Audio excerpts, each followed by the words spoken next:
So I think that when the U.S. government admits basically that we have no evidence that Iran is a national security threat to us, well, that should be taken very seriously because that's a statement against interest. But if you make statements that coincide with your interest, I think people need to be suspicious, especially in situations where we just don't have good sources of information directly. Again, very few people can go to Iran and see with their own eyes what's going on. So I think we need to be cautious. And above all, I think one needs to remember that in the past, official sources of information in the US government have lied as a means of generating public support for war. And it'd be very surprising to me if that weren't the case now. It'd be a dramatic break with history. There's only one exception I can think of where the U.S. government did not overstate atrocities by the enemy state. That was World War II, when U.S. propaganda, also British propaganda, actually, believe it or not, understated German atrocities. They were demonizing Germany. They were the enemy. They were committing atrocities. But the propaganda understated German atrocities. It did not mention things like the concentration camps, the mobile killing groups, the Einsatzgruppen, the Holocaust, as it's collectively known.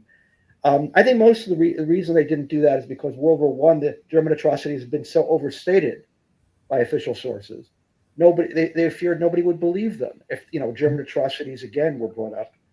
And so I think that was a case of crying wolf, the boy who cried wolf. Yeah. But I think World War II, American propaganda during World War II is the only case I can think of where atrocities by the enemy state were not overstated. In every other case, that's typically how it's done, and it's virtually guaranteed that's happening here in Iran.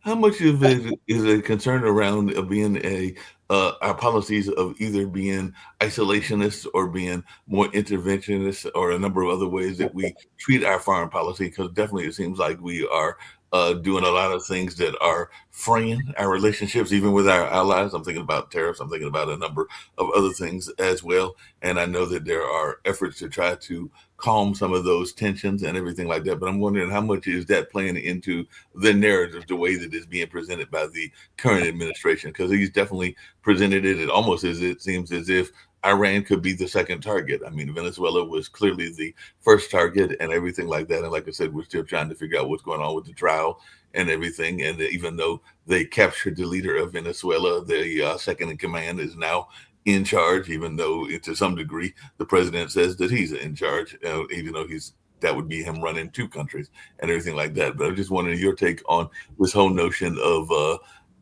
how it's playing out in the world stage, this whole notion of interventionism. Well, it's very easy to look at Trump as really a dramatic break with the past. In some ways, he is. I mean, the idea of seizing Greenland, even talking about it, I've never heard of anybody talk like that. Sending his famous letter he just sent to the Norwegian ambassador saying that he'll be more warlike because you snubbed me by not giving me the Nobel Prize. I can't think of any other president who's ever spoken that way. That's historically unique. Stylistically, he's historically unique.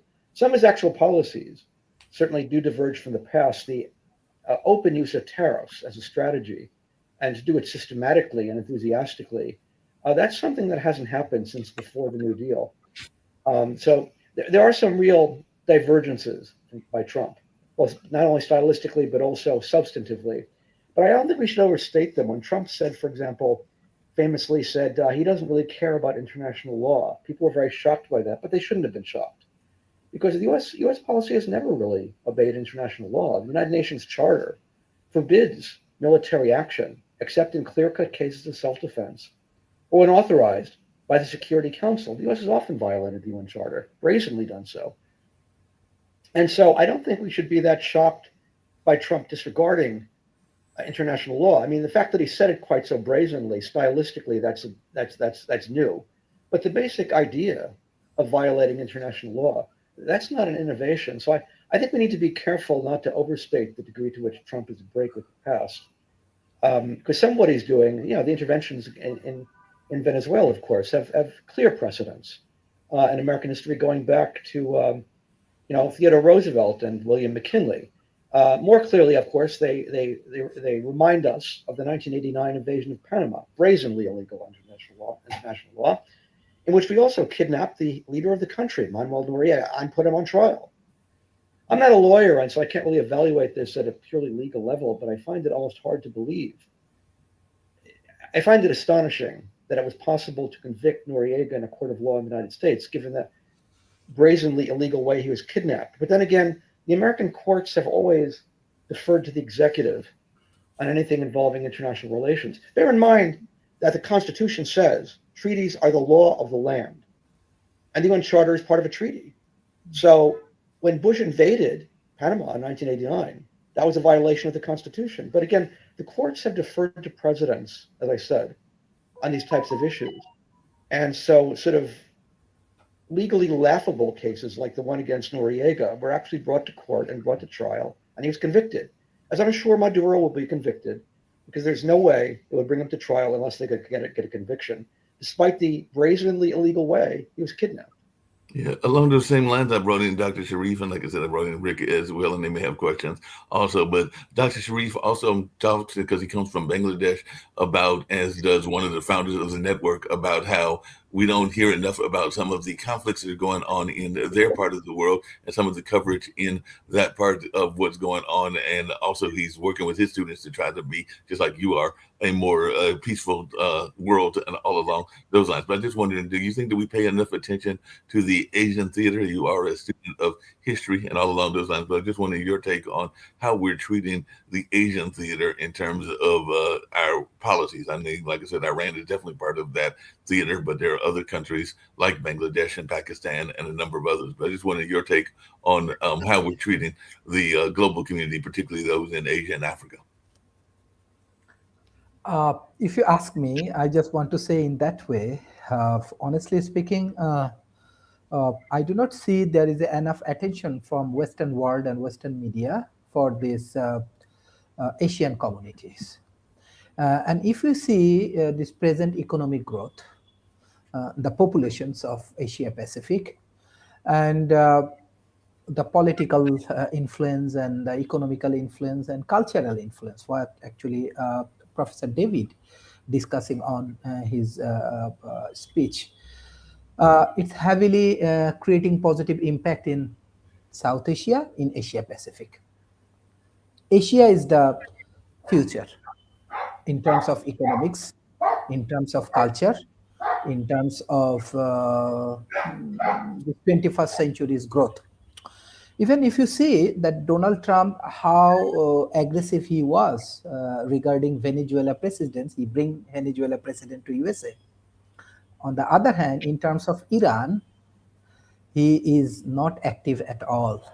Honestly speaking, it shows that Iran, even Khomeini, I do not support it. He killed more than 2,500 people, but still he alive and he is in power. So this is clear indicators that Trump administrations, in terms of geopolitics and other, how they think about South America, they do not think the same way about Russia, Iran, China, and North Korean alignment, I want to say. They understand that these geopolitical issues and their everything is very powerful and it's almost impossible. And that is the things, it's clearly indicators that the Western world, even though in the media, they are not covering all of the things of these communities, but they have clear understanding their military arms related strength, their economical empower and all of the things. Final comments. There is a major issues regarding Islamophobia. If you see in Bangladesh, in Pakistan, in Middle East, in Malaysia and Muslim countries. But how I see these youth revolutions, what you say, the Gen Z revolutions, what is happening in Bangladesh or in Pakistan or in Indonesia and other countries, it's actually changed the mindset. Definitely, I want to give special thanks to USA because of the social media. Everybody is connected right now. And this huge population, the youth population, they are connecting right now.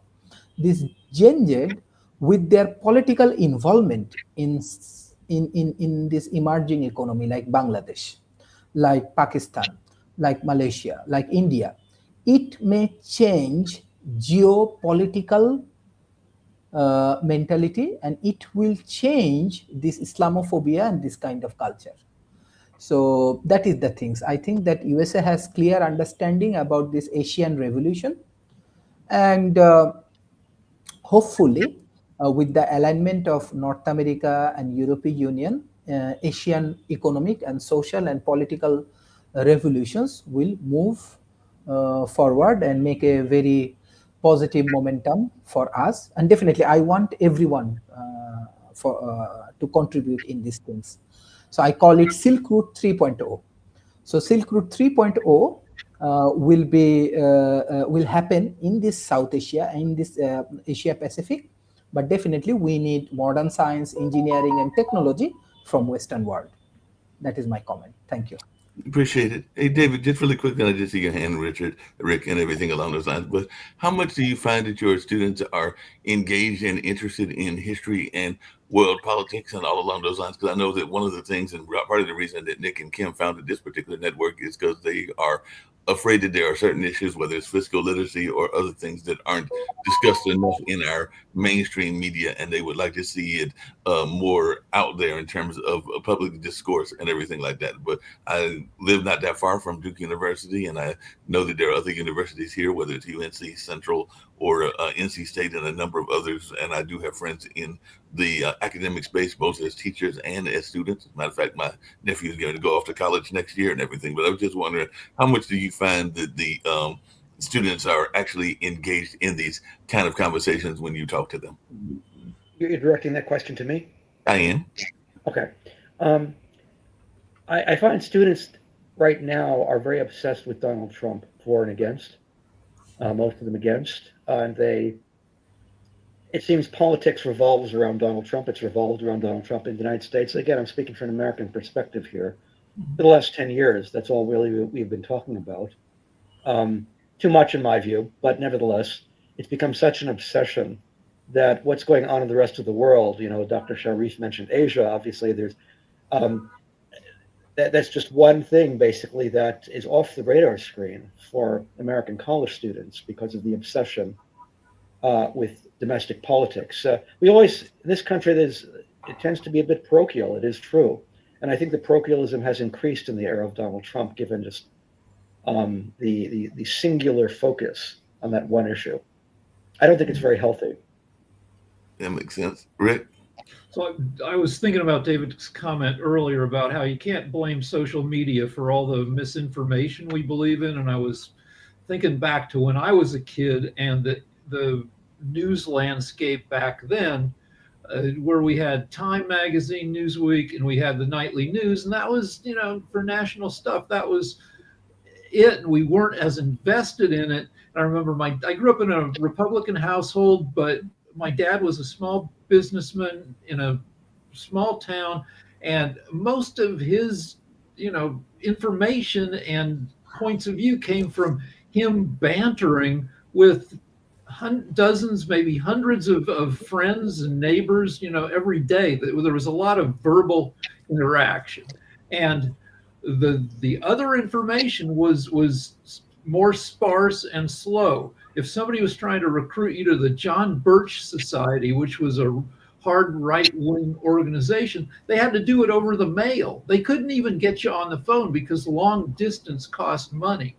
And now we are, so it's such a smaller percentage of the opinions and information we get from face-to-face talk with people. If my dad started believing in crazy crap, his neighbors would bust his balls about it.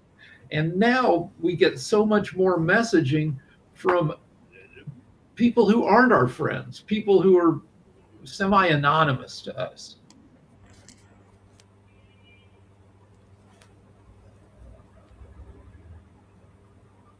Yep. Hey, David, what brought you, and I'm going to bring in the founder that I mentioned earlier. This is Nick Palveda, the founder or one of the founders of the network and all along those lines. But what brought you into this whole space of studying history and studying the interventionists, particularly around Iran? But what brought you into being interested in this particular field of study? It is a very narrow field of focus. Not saying that that's a bad thing, because a lot of times people have a interest in fields of focus, whether it's like John Hope Franklin was very much interested in world studies and all along those lines when he was living. But I just wondered, what brought you into this particular interest of this particular part of the world? Again, it's directed towards me. Is that right, Mark? That is correct. All right.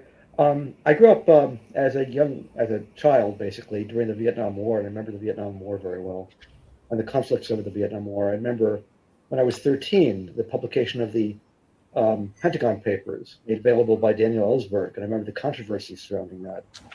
I remember in 1975, when I was in high school, the Senate launched these massive investigations of the Central Intelligence Agency and covered what at the time at least seemed astonishing information about CIA involvements, for example, in assassination plots, in spreading disinformation, in launching coups, in violating laws, and so on.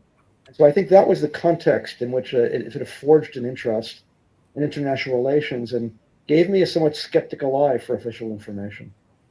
Hey, speaking of that, yesterday we celebrated MLK's birthday and everything, and there was a government directive. It seemed like it was very similar to the misinformation that we're getting now. It was called COINTELPRO, and it was definitely under the direction of the FBI, but I'm sure the CIA and others were involved as well. So I just wanted your take on whether this is something that's been going on in government pretty much maybe even since the days of Washington and all along those lines. But we are celebrating the 250th anniversary. But like I said, yesterday we celebrated MLK, and he was definitely a target of COINTELPRO, as was members of the Black Panthers and others as well. But I just wondered how much of what we're seeing with Iran and the misinformation similar to what was going on in the 60s. And that's for you, David. Well, I think one of the things we've had in the United States is a very undemocratic secret government of intelligence services. And the CIA wasn't the first. The first major one, of course, was the FBI, founded by J. Edgar Hoover after World War I, which engaged in, Harry Truman, it privately called it our Gestapo. That's what he said about the FBI. And yes, of course, it launched a massive operation against Martin Luther King, an effort to not only discredit him, but to possibly drive him towards suicide. It didn't work. And so, I think what's most problematic about these types of agencies is they're secretive and they're therefore unaccountable. And they operate in a fashion the public doesn't even know about. And it's still a legacy very much with us today. We've never really cleaned out this essentially totalitarian blot on an otherwise democratic system. And so I think that's part of what we're dealing with here is agencies of government that are dedicated basically to putting out this information. Again, if you're in the CIA, you're trained to do that. Yeah. How much are you following what's going on with ICE as well? Because there's a lot of disinformation around that also. But I just wondering, David, if you've been following that story, because that's the other major thing that's been going on in the country, whether it's Minneapolis or whether it's Chicago or DC. But I just wonder, how much does the disinformation play into the conversation around the impact of immigrants on our society? Because I know that there have been entire businesses that have been cleaned out. Matter of fact, I was talking to one friend. They said they went to a store. I think it might have been a fish store or something else that usually would have had a lot of Latin Americans working there, and it was totally empty because of the fear of ICE. But I just wondered how much of that disinformation is playing into that conversation as well, David. Well, I think if you look at what's going on in Minneapolis right now, the shooting of Good and so on, and Trump's reaction to the shooting of Good, more or less endorsing it, I think what you're seeing here is the effects of American overseas policy. America overseas has always acted this way in a lawless fashion, and it shouldn't come as a surprise to anybody that it affects domestic politics as well. Tucker Carlson, I'm not a fan of Tucker Carlson, but he sometimes says intelligent things. And what he said was that, what you're seeing is a desensitization of violence. He condemned the shooting of Good and said you're seeing a desensitization of violence in the public resulting from overseas violence. And if you do that overseas, inevitably it's going to come back to haunt us domestically. I think that's what's happening there. Yeah. So, as a professor, you see Gen Z all the time in classrooms. How is Gen Z's ability to deal with misinformation? Are they better at seeing through BS than previous generations, or what? and how do they parse the world? Like, there's one more Gen Z. People think Gen Z they don't talk much, that they're too busy on their phones. Do you see any of this? Does this have any impact? Well, I think that there's a very big partisanship among students. They reflect the larger partisanship in the country. And my students are mostly anti-Trump. At least the ones who are pro-Trump don't speak up so much. There is a kind of, there's no doubt, there's a climate on the university that is hostile to Trump. I'm not a fan of Trump either, so I can understand that, but I just note this as a fact. And so they tend to see it in partisan terms. Factual information that reflects well on their side is true. Factual information that reflects badly on their side must be false. And so there is a tendency to look at this issue of misinformation through a partisan lens. And I see that as a national tendency. And I see that in my students as well. I try to veer away in my classes from partisanship just because I don't find it's a useful way to teach. It's a way to instill dogmatism. And again, in no way is this in any way a defense of Donald Trump or the ugly things he's doing in Minneapolis or elsewhere, but just to note that the partisan tendency to define truth in terms of what's good for my side as opposed to their side, to think of it in tribal terms, I think that's very much taken hold nationally, and I think even more so on university campuses. What do you think about the possibility of third parties and even creating new systems? I know that here on the network, we've got David Walker, who is a member of No Labels. And it seems like a lot of times people don't think that those have any chance of actually getting inroads and all along those lines. In your take as a historian as to whether you think that we'll ever get away from the Democratic Republican partisanship that you're talking about and everything like that, and whether there can be a third party that can take hold, and whether that's something that you and your students study at all. I do sense there is a desire for a third party, a very strong desire in the public, and especially among young people. There is a perception, I think accurate, that the two-party system has become completely ossified and dysfunctional. I think the dysfunction is there for all to see, but I see it more as a dysfunction on both sides of the aisle here. And so it would be very welcome to have a third party. Of course, as everyone knows, it's very difficult to found and sustain the third party. There are many, many efforts to found third parties. And ever since the last time we had a third party that was successful was the Republican Party, the party of Lincoln. That's the last time. Every other effort has failed. And so I don't really know what the answer is. I don't really have a snappy answer as to how you break out of that vise, the two-party vise, except to note that it seems to be becoming more and more dysfunctional over time, and much of what you're seeing in terms of the extraordinary tensions, and I have to be frank here, the possibility of mass violence in the United States, comes out of the fact that the party system just isn't working anymore. Hey, just really quickly, I'm thinking Rick's got his hand up, and I want to hear some of Nick's comments, who's, like I said, one of the founders of the network and everything like that. But I am an observer of professors and others, and I did notice you got several pictures behind you and all along those lines, David. So I just wondering if those pictures have any story, maybe of students or maybe of historical things that you've been involved in and all along those lines. But I did notice that you got a pretty good book collection. No, they're family pictures, actually, members of my family. Okay, that's cool. Well, that's always a good way to get good comfort in your job and all along those lines. Rick, you had a question? Yeah, the right accuses universities of being hotbeds of liberalism. Yeah, okay, so you're already shaking. I think that universities are hotbeds of people, having other things to do besides like engage in political debate. You're at the U of A, the sun shines there like 350 days a year, and people are, there are, I'm sure bars all over the place, and that plus half the students at every college are taking STEM. And I took STEM, and I did. People don't talk about politics in a STEM course. So, what do you think? Well, I think it's a myth that colleges are, radical Marxist, socialist, even liberal. I think that reflects cultural issues, things like drag queen story hour, gender neutral pronouns. If you want to call that radical, okay, well, that's pervasive at the university level. Okay, identity politics, gender, race, and sexuality, it's everywhere. And that is true. But if you look at things like economics and foreign policy, universities are very conservative places. You have Free market economics basically is very influential in economics departments. You have massive amounts of money pouring in from the Koch family and from other billionaire sources trying to subsidize free market economics at the university level. The U.S. foreign policy establishment is everywhere at the university level. The CIA has major influence in the universities. Homeland Security is there. And I got my doctorate in political science, not history, at MIT. And MIT was closely interconnected with the Central Intelligence Agency, including especially the political science department. So I think when people talk about, the radicals, the socialists, when faculty themselves talk about how radical the universities are, it's just a lot of fluff.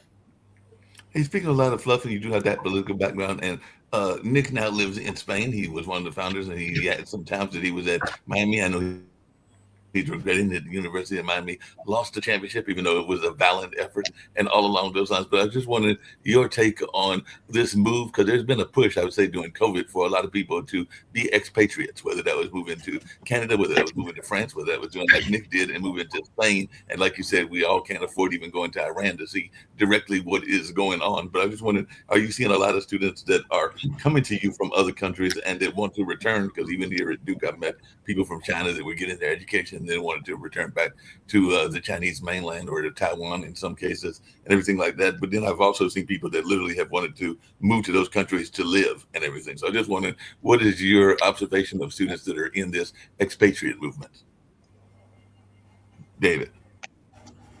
Oh, me? Oh, well, I mean, it affects me personally. My son actually is relocated permanently to the Netherlands. He lives there permanently. And I think part of it, somebody's giving a thumbs up. Yeah, I mean, part of it is the United States has become just too dysfunctional. Things just don't work here. I mean, I just look at Tucson. The streets are in terrible shape. It's not a safe city, but it's typical of American cities, basically. Right. Yeah, I relocated I bought a place here in Barcelona, so I moved here about a year and a half ago. And part of it is because I like history. So when I saw your background in history, I love history, but right now it's a luxury I can't afford. But years ago, I couldn't afford to go to these cities. And in Barcelona, the end of this week, I'm going to Turkey. I'm going to Istanbul and Ephesus, mainly because you can see the temple at Artemis. You can see Mary's house. I mean, there's all sorts of history over here that the problem that I have in the United States is your history goes back a couple hundred years and that's about it. Here, they go back thousands and thousands of years. I just find it extremely fascinating. But it doesn't surprise me your son likes the Netherlands, because one thing I tell people here in Spain, and I live in Barcelona, the crime is like 1/6 that of the United States. People have no idea. And I'm going to the U.S. again because I fly back and forth. I'll be in the U.S. in next month, and then the following month I'm going to be in Venice, and then in Vienna the next month.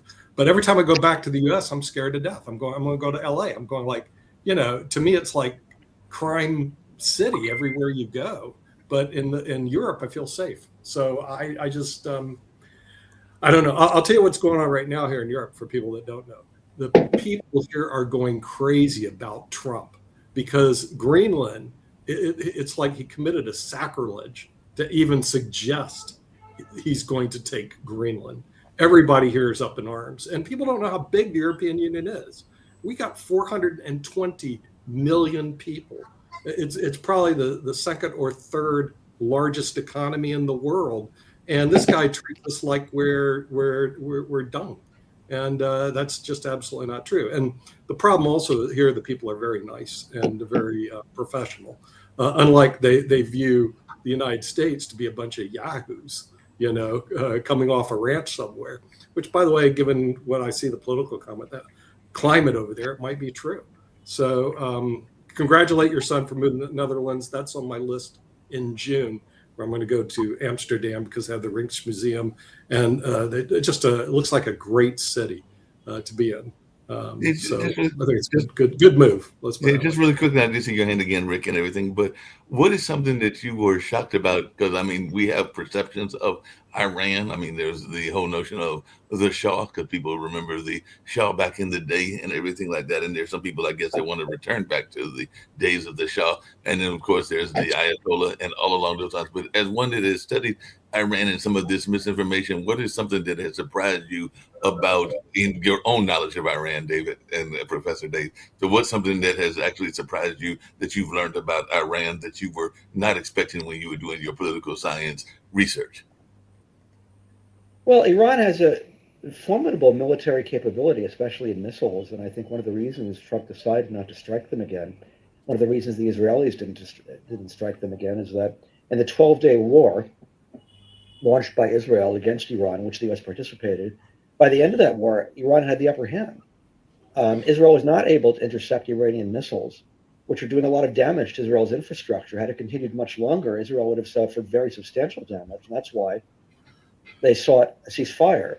And I think that's why you've not seen a return to a military attack. I think there was an effort. The Israeli press has had articles about how the Israelis, and I assume also the CIA, has given a lot of support and direction to the rioters in Tehran. And that's not to say there isn't domestic opposition that's organic. There is, but there's no doubt the Israelis and probably the U.S. were supporting it directly by intervention. And so I think that that failed. The Iranians managed to retain control of their country, the Iranian government, I should say. Again, I'm not a fan of the Iranian government. I never liked them. But the idea that they should be changed through foreign coercion, to foreign intervention, strikes me as an illegal act and a blatantly illegitimate act. I mean, we don't like it when other countries intervene in our politics, or even when there's any hint of that happening. And imagine what the Iranians feel about it. We overthrew the government in 1953. We brought the Shah to power. There's a long history here. And so I think that I was surprised, nevertheless, at the formidable Iranian military capability, which was much greater than I expected. Dr. Sharif is from Bangladesh, and he had a comment. So, Dr. Sharif, maybe you should go up. Yeah, this is interesting discussions when you discuss about Gen Z.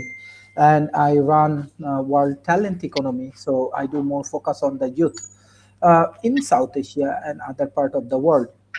Two important aspects it's actually impressed by this youth of Bangladesh and other countries, how they involving with the politics. That is the things I think it may happen in the future in USA and North America and Canada and other countries.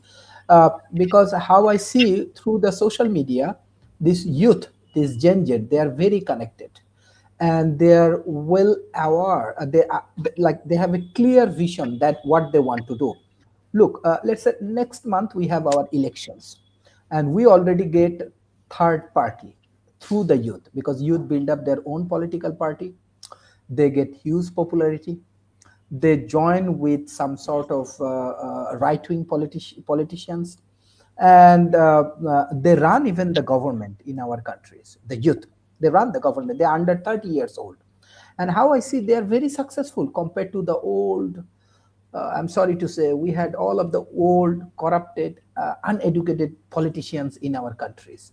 But how I see this educated youth and the young politicians, what you call Gen Z, they run their different ministry, like ICT ministry, like sports ministries, and information and communication technologies, or some other ministries.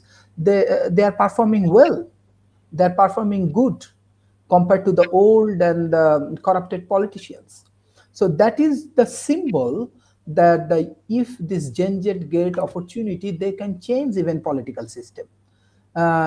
And that is the thing, Professor David, you can bring in your classroom. Gen Z actually very powerful, very knowledgeable. You have to give them authority, right mentorship and guideline, and even they can come as a policymakers, as a politicians, and they can contribute a lot. And this is the interesting things I'm observing from Bangladesh. Next month, 12th of February, we have election. I'm sure many Gen Z communities, they come to the parliaments, and they will go to the parliament, and they will make our parliament very productive, because they will challenge the old politicians. They will challenge them, and that is the interesting movement, an interesting opportunity to learn. So it may happen in the USA in the future. Yeah, appreciate that and everything. Hey, Professor David, and all along those lines, we've also been joined by Jatovi, and he's got a lot of things going on, including an AI conference that he is forming here in the Durham area and all along those lines. But I was just wondering, how much are you concerned, even in your students, with the use of AI? Because we know sometimes they use AI maybe a little bit too much, whether it's ChatGPT or some of the other more modern forms like Gemini and stuff like that. But I just wondering, as a professor, how concerned are you about your students using AI, and how do you make sure that they're not abusing it? Well, where it comes really into play is the issue of writing papers. If I give them an assignment to write a paper, a research paper, or an opinion paper, or whatever it may be, uh, usually it's going to be written by AI, which strikes me as a form of cheating that's untraceable. And as a result of that, I give either in-class assignments where they can't use AI, or if I give them a paper, they're only permitted to use what I give in lecture, and they're forbidden to use anything other than my lecture, because AI doesn't know what I'm giving in lecture. And so that's how I've dealt with it. I don't know what other faculty are dealing with it. I think some faculty just let it slide, and they accept papers from students knowing full well they weren't written by the students, and pretend to grade them as if they were grading student papers. And myself, I just feel like that's not a way to teach, because you're not really learning how to write if you're having AI write your papers. So libs on social media love to compare today in America to 1930s Germany, including myself. But as a historian, what do you think of people drawing parallels? Are they legit? I think there's definitely a lot of reason to be worried about the future of the country, the future of the world in a lot of different ways. And I see Trump as more of a symptom of a sort of ossified political system rather than the main cause. Obviously, he's doing a lot of very dysfunctional, destructive things, but I don't see him as really the problem. I see him as a representation of a larger problem. When you look at the people who came to power in Germany in 1933, these were very disciplined people. The Nazis had a clear plan. They were very disciplined in implementing that plan. And they actually showed a high level of competence in doing it. They were step by step by step by step. I don't see that anything like that kind of competence among Trump and his entourage. Trump definitely has a nose for politics. He's able to sniff out public opinion long before anyone else does. He certainly has his talents. But coming up with coherent plans and operationalizing those plans and doing it with discipline, showing discipline about anything, is foreign to him. But I really don't see anything like, Germany in 1933. That to me seems very far-fetched. What I could see, and I think we're on the verge of it now, is mass violence, in which, let us say, Trump sends federal troops into Minneapolis or some other city, and then there's a counter demonstration, and let's say somebody starts shooting, and then the troops shoot back. What happens then? Or let us say some vigilante group comes and as a demonstration against ICE, a vigilante group comes with guns. We have lots of guns in this country, everybody knows, including automatic weapons, and starts spraying bullets. I fear that that's the next possibility. So I could see nihilistic violence on a large scale as a real possibility here. I have to say, historically, it's sometimes compared the divisiveness we have in this country. It's compared to the 1960s, but the 1960s wasn't that bad by comparison. And what was different in the late 60s is the economy was growing. Because the economy was growing, and you still had a relatively prosperous economy, and people still held to the idea that children would do better than they did, that was a somewhat comforting factor that I think weighed against mass violence. We don't have that now. The economy is no longer in a state of prosperity. That's over. Those days are over. The idea that you'll get generational mobility, that's over in America. And so I see this as perhaps the most divisive period and the most potentially violent period we've seen since maybe the 1850s. So you said that Trump's a symptom of an ossified political system. Is there any way out of that? I would like to see kind of a mass movement in favor of a redistribution of wealth in the United States. I think one of the basic problems you have is the concentration of wealth. And you don't really have any ability to address that concentration of wealth because both parties seem committed to maintaining it. You don't really have a workers' party in any meaningful sense of that term. The Democratic Party is nothing like that, never has been. And it's become even less so over time. And so I think that if there were some kind of mass movement in favor of economic equality, I think that would be better. I think one of the things that's distracting the United States is the cultural issues, the culture wars. And people like to blame that on just Trump and the Republicans, but I think both sides are playing this game of culture wars. I think the left, or what passes for a left in America, is very much driving the culture wars just as much as the right is. And so I think the distraction of the culture wars is one of the major dysfunctions we have now. And I'm not quite sure what the answer is to that. Jacoby, you had a question, but you're on mute, so I think I saw your hand up. So as a historical example, because I think, yes, talking about, or just wanting to get back to that, because one of the things that you had spoke of earlier was the desensitization of what's going on, and then add in the pockets of violence, which I completely agree with that. Trump really is a representation of the problem, more so than the symptom. And so with those pockets of violence, my analogy that comes to mind when thinking about it, more so than Nazi Germany, because I agree, it's very, what's going on is it's not it's poorly led, it's very disorganized. But what I see more so than that is if you go into the history of what brought about the Green Book and what minorities had to do in terms of navigating the country, that's where I see the pockets of violence, and how at some point, because right now it seems he's utilizing the pulpit to desensitize people to those, or desensitize the violence towards those who disagree, especially minorities or anybody with melanin, and also women. So it seems like there are pockets of violence that are going to start surrounding, historically the minorities who've been attacked in the first place, but also those white individuals, white males who agree with those minorities on a larger scale. That's why I don't know if that's an analogy that you see as well, that we may end up with a Green Book to navigate the U.S. for those who disagree with the MAGA and the Trump ideals. I don't want to dominate the conversation too much, but anybody else like to comment on this? No, No, you're- go ahead and make your comments and you're- everything. We're going to wind up, but I'd love to hear your comments, David, and everything. We're going to go. One question I had for you really quickly is, how much do you buy the figures, because we're going to do the Ukraine show very shortly, the figures that you're getting from Ukraine and Russia, and does that parallel to what's going on in what we're hearing from Iran? My sense of things, if you look carefully, there's no question Russia's going to win the war, and there's nothing that can be done about that. I think there's an effort to sort of deny the facts, but the facts are there for all to see. Mark Rutte, the Secretary General of NATO, said, and it was kind of a Freudian slip a few months ago, that Russia produces 3 times more artillery shells than all of NATO combined. In a land war, that's very significant. In a land war, the side that has the most artillery usually wins.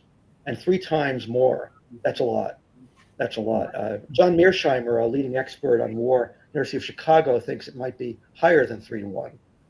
And so that, to me, alone indicates Russia's winning the war. There's claims Russia's economy is about to collapse. You can look at the International Monetary Fund, the figures they have for projections of growth. Russia's economy isn't about to collapse. It's not doing great, but it's doing okay. My sense is basically that there's nothing short of nuclear war that'll stop Russia from winning this war. And the sooner I think the West comes to terms with that fact and faces reality, the better off we'll be. I did want to very briefly just, I don't know. I want to respond to what Jacoby said. So I agree with most of it. I think we shouldn't oversimplify things, though, that it's worth bearing in mind. There's no doubt that racism, hostility towards people of color, that was a significant part of the Trumpian alliance and Trump's appeal. It is more complicated, though, because if you look at the last election, Trump got a lot of votes from people of color. I think among Latinos, I think it was close to 45% of Latinos voted for Trump. That's high. And even among African Americans, it was high. I mean, it was I think among black people, black men under 40, I believe it was a third voted for Trump. That's very high historically.